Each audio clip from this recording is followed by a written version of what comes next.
અવધૂત ચિંતન શ્રી ગુરુદેવ દત્ત. આપણે દત્ત સંપ્રદાયના સંત શ્રી કાવડી બુવાનું જીવન ચરિત્ર શ્રવણ કરી રહ્યા છે. કાવડી બુવાએ જે અનેક ભક્તો ઉપર ઉપકાર કરીને એમના કષ્ટોનું નિવારણ કર્યું હતું તેવા કેટલાક પ્રસંગો આપણે શ્રવણ કરીશું. એક છે વેપારમાં લાભ થવો. કાશીમાં બિહારીમલ શેઠની જરી કપડાની મોટી દુકાન હતી અને ઉત્તમ પ્રકારની જરી અને રેશમી કાપડ મળવાનું સ્થળ એટલે બિહારીમલ શેઠની દુકાન. પરંતુ વર્ષને અંતે નફો નુકસાન ખાતું તપાસીએ તો નફો તો જણાતો જ નહીં અને નુકસાન જ નજરે પડતું હતું. એક દિવસ બિહારીમલ શેઠ મણિકર્ણિકા ઘાટ પર ચિંતાક્રાંત મુદ્રામાં બેઠા હતા અને નજીકમાં અનંતરાય અને વિઠ્ઠલ શાસ્ત્રી એટલે કે ગાયત્રી જપ કરતા. અનંતરાય વૃદ્ધ થયા હતા અને તેને આંખે નજીવું દેખાતું હતું. બિહારીમલને મનમાં એક વિચાર સ્ફુર્યો. તે વિઠ્ઠલ શાસ્ત્રી પાસે જઈ પોક મૂકી રડવા લાગ્યા છે. અનંતરાય પૂછપરછ કરતા હતા તો તેમને લાગ્યું કે બિહારીમલ જીવનથી કંટાળીને ત્વરિત આત્મહત્યા કરશે. શ્રી અનંતરાયે વિઠ્ઠલને નજીક બોલાવી બિહારીમલને શ્રી લક્ષ્મી યંત્ર આપવા કહ્યું છે.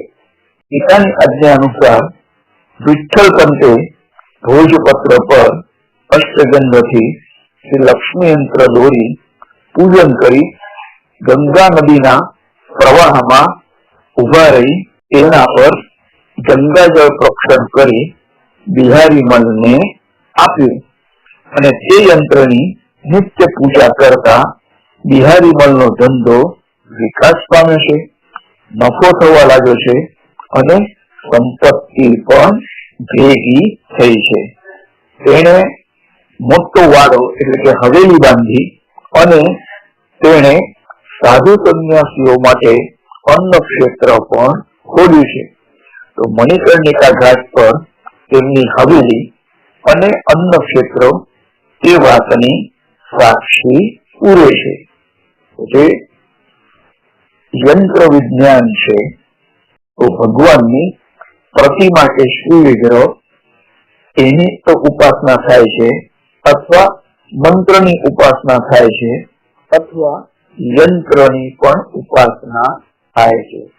તો જે તે દેવતાઓના યંત્રો પણ હોય છે તો એ યંત્રો છાના ઉપર દોરવાના, કઈ શારીથી દોરવાના, કયા મુહૂર્તમાં દોરવાના અને એ રીતથી એની જે પૂજા પદ્ધતિ હોય છે તો એ પૂજા પદ્ધતિ કરવાથી આપણને ઈચ્છિત લાભ અવશ્ય થતો હોય છે.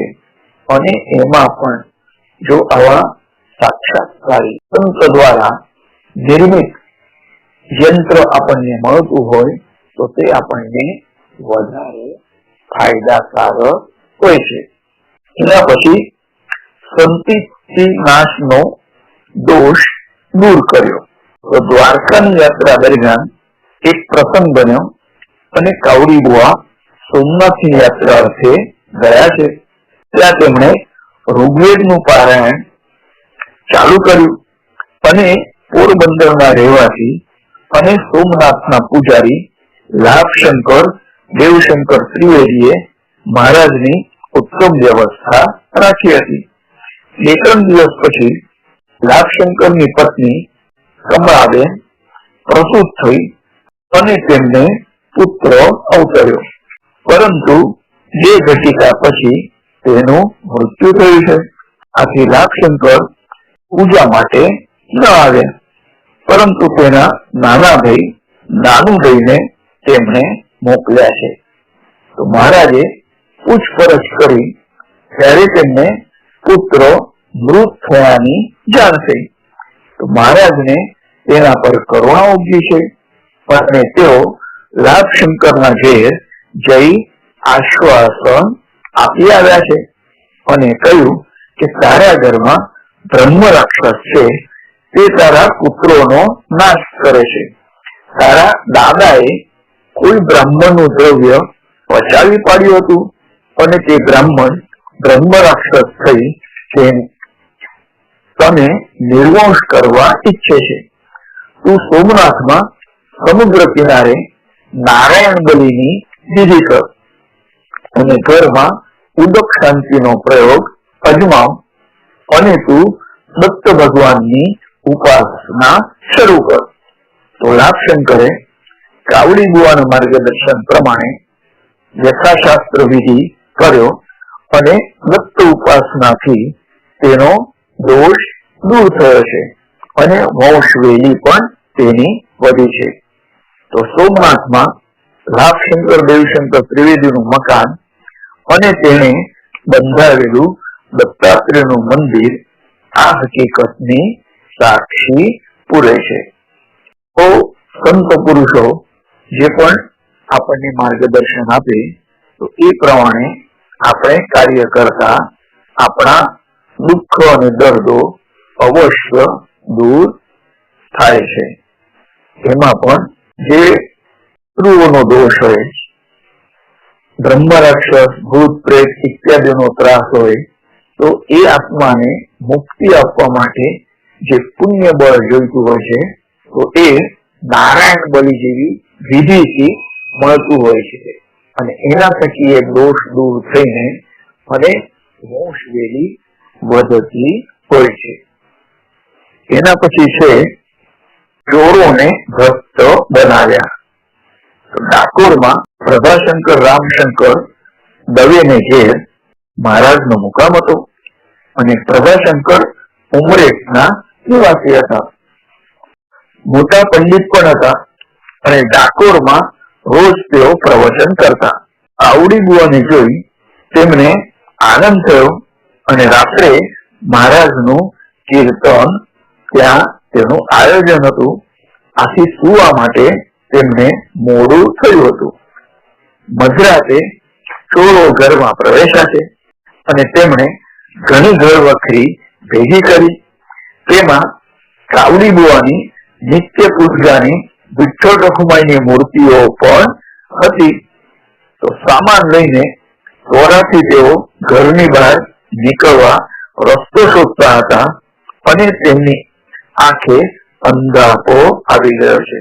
તો જે શ્રી વિગ્રહની કે ભગવાનની મૂર્તિની સંત દ્વારા પૂજા થતી હોય છે તો તેનામાં ચૈતન્ય હંમેશા જાગૃત થયેલું હોય છે અને એને બીજો કોઈ પણ અશુદ્ધ માણસ અથવા અશુદ્ધ વિચાર વાળો માણસ સ્પર્શ કરે તો પણ એને પુષ્કળ મોટો દોષ લાગતો હોય છે. અને એમાં વળી એવી મૂર્તિની ચોરી કરવી એ તો મહાદોષ કહેવાય છે. એ ચોરોને અંધાપો આવ્યો અને તેમને રસ્તો દેખાતો બંધ થયો. અંધારામાં ઉમરા પર એકબીજાને તેઓ અથડાઈને સામાન સાથે નીચે પડ્યા છે અને તેમને લાગ્યું કે ઘર માલિકે તેમને પકડે. તેઓ આજીજી કરી તેમને છોડી દેવા માટે બંને ચોરો પરસ્પર વિનંતી કરવા લાગ્યા છે. એક ચોરને બીજો ચોર આજીજી કરતો હતો અને આંખે તેમને બિલકુલ દેખાતું ન હતું. એક બીજાને ઘર માલિક સમજી પગે પડતા હતા અને છોડી દેવા માટે કાલાવાલા કરતા હતા. તો સામાનનું પોટલું તેમણે ખેંચી દીધું છે અને ચોરોએ મહારાજનો અવાજ સાંભળી તેમના શરણે તેઓ આવ્યા છે. તેમણે પ્રતિજ્ઞા કરી કે આજથી ચોરીનો ધંધો કાયમને માટે છોડી દેવો અને અમે તમારા શિષ્ય થઈશું. અમને દ્રષ્ટિ પાછી આપો. તો મહારાજે તેમની આંખ પર પોતાનો હાથ ફેરવ્યો છે અને બંને ચોરોને ગયેલી દ્રષ્ટિ પાછી આવી છે. દુરાચાર છોડીને મહારાજના ભક્ત બન્યા છે. ડાકોર રણછોડજી મંદિરમાં શરદ પૂર્ણિમાના દિવસે મંદિર સામે જે ભજનિકો ભજન કરે છે તેઓ આ ગૌરી વૃત્તિ છોડીને ભક્ત બનેલાના વંશજો છે. તો મહારાજ આવું અપાર દૈવી સામર્થ્ય ધરાવતા હતા અને વડોદરાથી દર વર્ષે ડાકોર પદયાત્રીઓ જાય છે તે પૈકી વૃદ્ધ ભક્તોના મુખેથી સાંભળેલી આ હકીકત છે. તો આ રીતે ચોરો પોતાની દુર્વર્તન છોડીને ભક્ત બને તો એવી શક્તિ તો આવા સંત પુરુષો પાસે હોય છે. એના પછી છે કે કીર્તનમાં આવેલું વિઘ્ન દૂર કર્યું. તો ડાકોર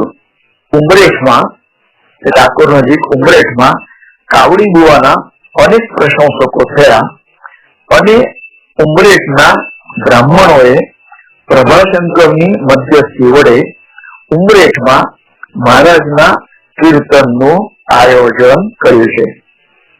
તો કીર્તન બરાબર જામ્યું હતું અને તે જ સમયે કીર્તનના આયોજક મોહનલાલ ગિરધરલાલ ઉપાધ્યાયનો એકનો એક દીકરો 10-12 વર્ષનો હતો અને જે કીર્તન સાંભળતો હતો તે એકાએક વાઈના હુમલાનો ભોગ બને છે, એટલે ફિટ્સ આવે અને મોઢામાંથી ફીણ આવવાનું શરૂ થયું.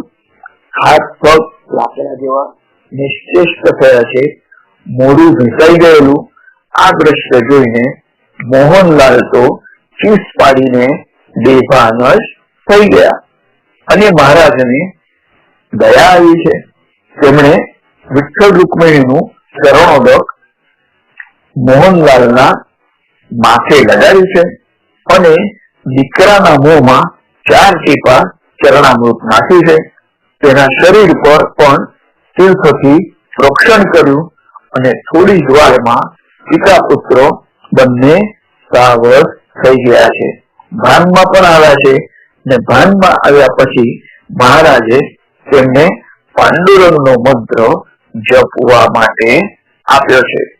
તો આ રીતે કીર્તનમાં આવેલું વિઘ્ન મહારાજે દેવતીર્થથી દૂર કર્યું છે અને મહારાજનો મુકામ ત્યાં 1 મહિના માટે રહ્યો છે.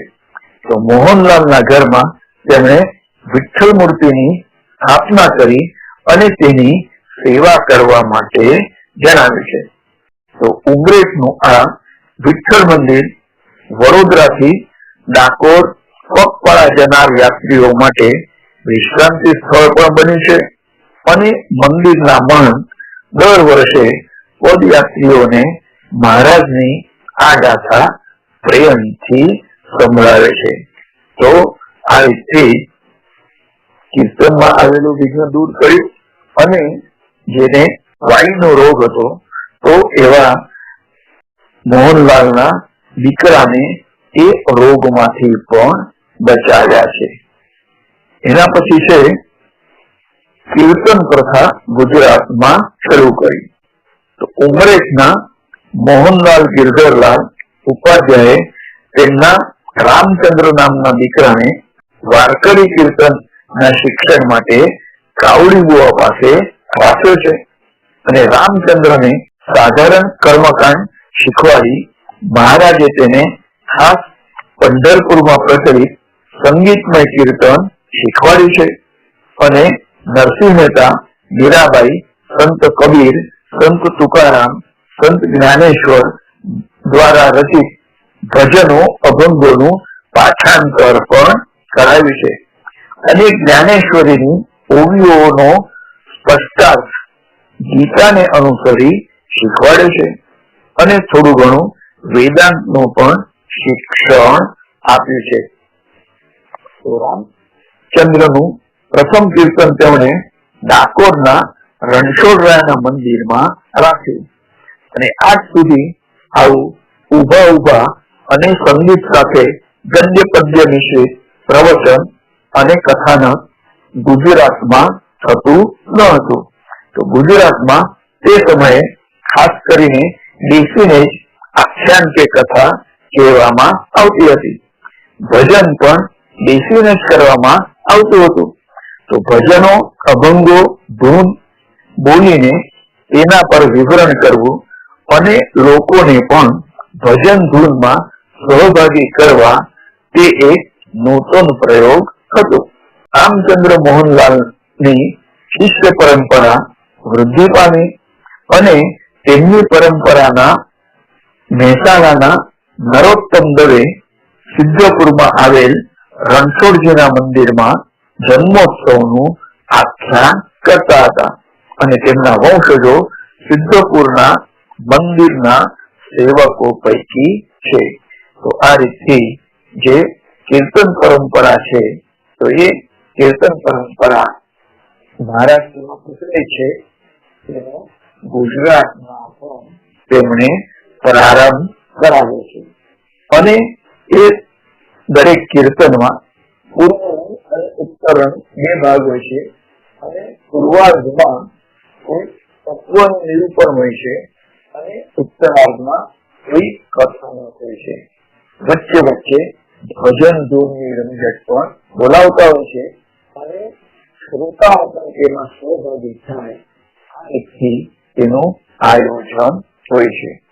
કાવડી બુઆએ ગુજરાતમાં પણ જે ભક્તિ પરંપરા છે એ ભક્તિ પરંપરાનો ફેલાવો આ રીતથી કર્યો છે અને જે બાકીની એમણે કરેલી લીલાઓ છે તો તે આપણે આવતા પ્રવચનમાં શ્રવણ કરીશું. અવધૂત ચિંતન શ્રી ગુરુદેવ દત્ત. શ્રી કાવડી બુઆનો જય જયકાર હજો.